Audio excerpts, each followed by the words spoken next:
one thing was sometimes if I was supposedly bad or anything like that, or if I was crying or anything, to try and get me to stop, she would get like a stuffed toy and she'd say, this stuffed toy is gonna kill you. It's gonna do this to you and that to you. She'd put the stuffed toy in the closet and she'd lock me in the closet.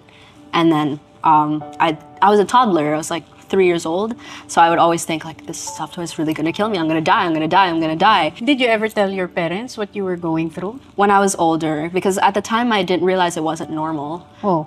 It was all I had known for a while because I was a toddler, and I didn't realize this wasn't a regular kind of disciplinary action or move or anything. Parang yung kinukwento sa atin ni Eman ngayon is also an awakening para sa ating mga parents. Na yung kung saan natin iniiwan at kung sinong nag-aalaga sa mga anak natin, malaki din ang nagiging impact nila sa personality at pagkatao ng mga anak natin.